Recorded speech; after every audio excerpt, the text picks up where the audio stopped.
Thank you, Congressman and women. I'd like to just bring up one point as an artist, not just a person who has championed through the years with a long history of, well, if you want higher wages, let me tell you what to do. You got to talk to the workers in the shop with you. You got to build you a union, got to make it strong.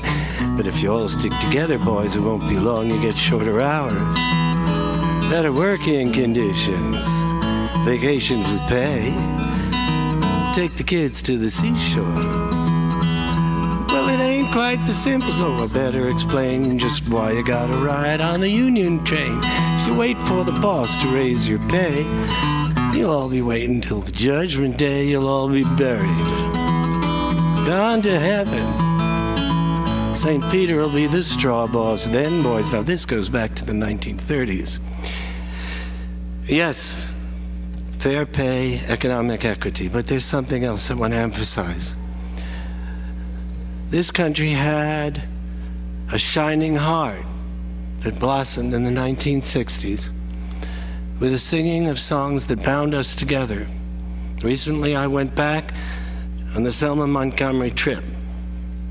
I was there with 12 members of Congress, and we went to that church where 4 girls were killed by a bomb. And there was another girl who was there who wasn't killed because she wasn't in the area. And through the years, she's become a seminarian, and she was a powerful speaker. And she recapitulated and recreated that day for us, and our hearts broke and rejoiced. There was John Lewis, who was a young man, was one of the leaders of the civil rights movement. And John Lewis spoke. And people's hearts were broken. They were sitting there like this, and I got up, and thank goodness I have the gift to sing a song that let us all cry together and rejoice, because we have this long road that has taken us from a world of darkness and ignorance and horrific oppression of people of color in our country. And what was so important was that when I sang, we could be together and recommit to go on and carry it on. And there's a story I want you to hear. When John Lewis was there with the Freedom Riders, they started in Washington, they went through Alabama and Mississippi, and the national law said you can't discriminate, but the state laws did. So when they got to the border of Alabama and Mississippi, they got arrested. They threw them into jail. Then came the ACLU and said, okay, you're out. And they said, John Lewis said, no, we're not here. We're not here to get out of jail.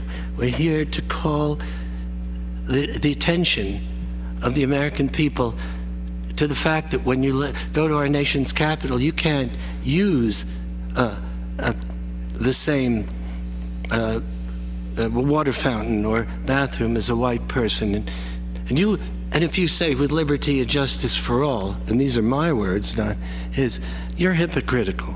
Where Marian Anderson could not sing in Constitution Hall, we're going back to jail.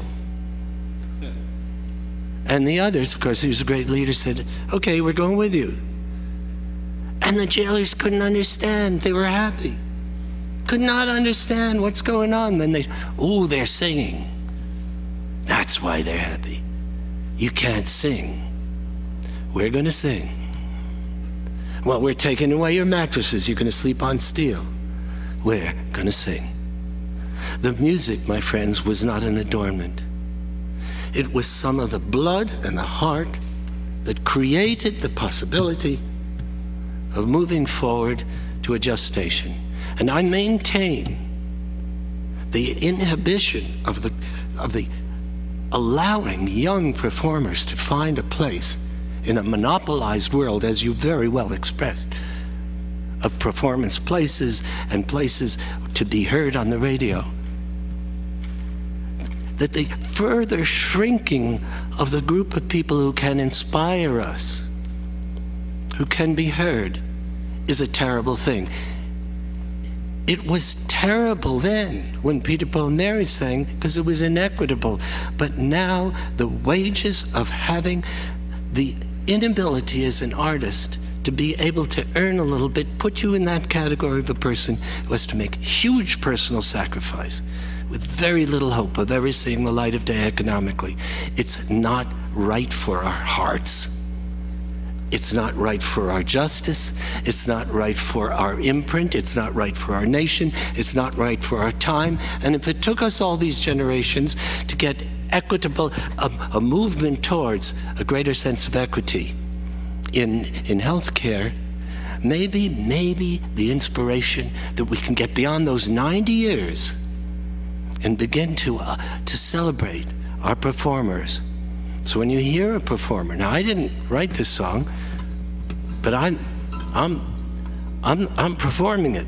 And if you're going to record it and put it out on the net, you have to talk to me, because it ain't fair not to give me a little hundredth of a penny.